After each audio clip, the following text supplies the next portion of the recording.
मोदी 3.0 निर्मला सीतारमन का 7वां बजट जो उन्होंने आज पेश किया, किस तरीके से ये खास है। हमारे साथ अरविंद गोयल जी टाटा ऑटो कॉर्प से मौजूद हैं यहाँ पे। सर, जी बिजनेस में आपका स्वागत है।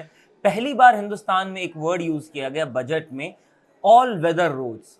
ऐसे सड़कें जो हर वेदर में काम करेंगी, चाहे बारिश हो, चाहे बर्फ हो, चाहे गर्मी हो, इन सड़कों पे गाड़ियां चल पाएंगी। किस तरीके से ये इम्पॉर्टेंट है और इस ऑल वेदर रोड का किस तरीके का इम्पैक्ट हिंदुस्तानी इकोनॉमी में पड़ेगा सर? ये जो बजट है बहुत ग्रोथ ओरिएंटेड बजट है। इसमें एमएसएमईज वगैरह को काफ़ी मदद मिलेगी। एमएसएमई इंडिया के इंडस्ट्री की बैकबोन है। सब बड़ी कंपनियां सामान एमएसएमई में काफ़ी बनवाती हैं, तो एमएसएमई ग्रो करेगी तो बड़ी कंपनियों को ग्रोथ करने में और सहूलियत होगी। तो सबसे पहले ग्रोथ ओरिएंटेड बजट है। एम्प्लॉयमेंट जनरेशन के लिए भी काफ़ी मदद इन्होंने घोषणा करी है। इंटर्नशिप के लिए इन्होंने टॉप 500 कंपनीज़ को सपोर्ट करने को कहा है। 1 करोड़ लोग नेक्स्ट 5 साल में इंटर्नशिप करेंगे, उससे भी एम्प्लॉयमेंट और टेक्नोलॉजी लोग सीखेंगे और ग्रो करेंगे। जो ऑल वेदर रोड है, ये भी रोड की नई टेक्नोलॉजीज़ हैं। जैसे आप देखते हैं हर चीज़, वेदर आप टीवी देखिए, आपकी कार देखिए, स्कूटर देखिए, हर चीज़ की टेक्नोलॉजी चेंज हो रही है। उस तरीके से रोड की भी टेक्नोलॉजी काफ़ी चेंज हो रही है।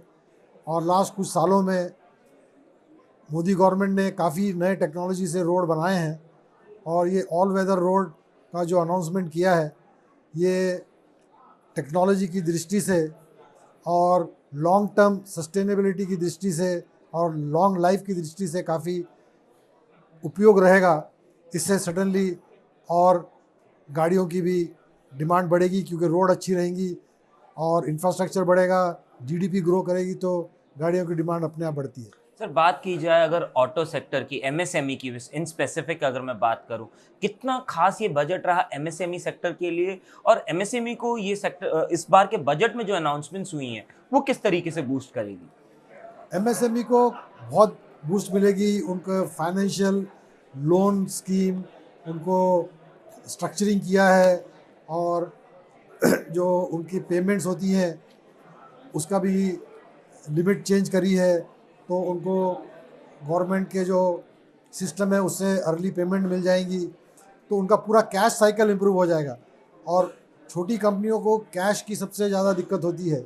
उनका कैश साइकिल पूरा इम्प्रूव हो जाए, एक्स्ट्रा लोन मिले और उनकी जो सप्लाई करें उसकी पेमेंट जल्दी मिल जाए, तो उससे उनकी ग्रोथ होती है। और एमएसएमई 90% प्लस सामान एमएसएमई में बनता है, तो एमएसएमई ग्रो करेगा तो पूरी देश में इंडस्ट्री ग्रो करेगी।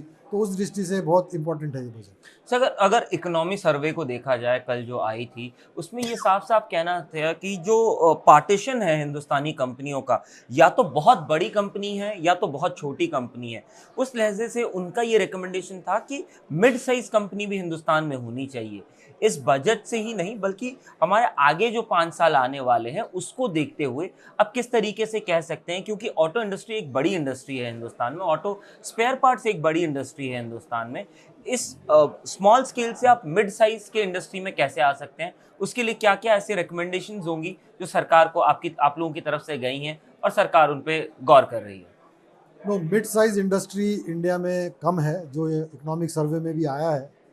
बट लास्ट कुछ सालों में मिड साइज़ भी ग्रो कर रहा है और ज़्यादा ग्रो करना चाहिए, वो इम्पॉर्टेंट है। और मिड साइज़ कहाँ से ग्रो होगा?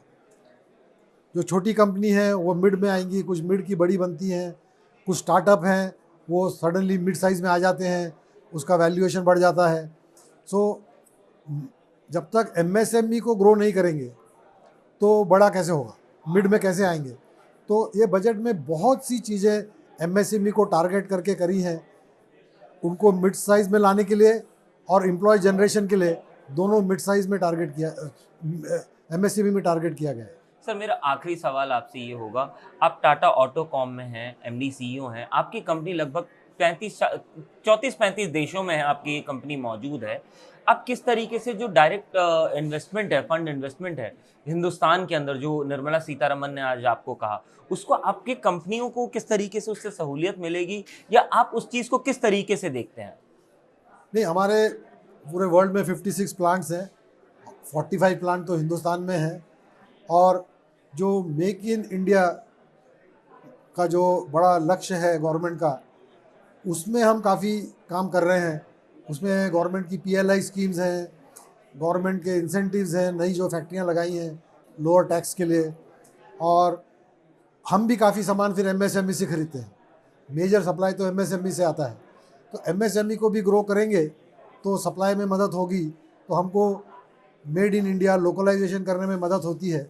तो इससे जो आत्मनिर्भर भारत का जो मेन लक्ष्य है उसको अचीव करने में बहुत सहूलत होती है। जी बिज़नेस से बात करने के लिए बहुत बहुत शुक्रिया। Thank you. धन्यवाद, थैंक यू।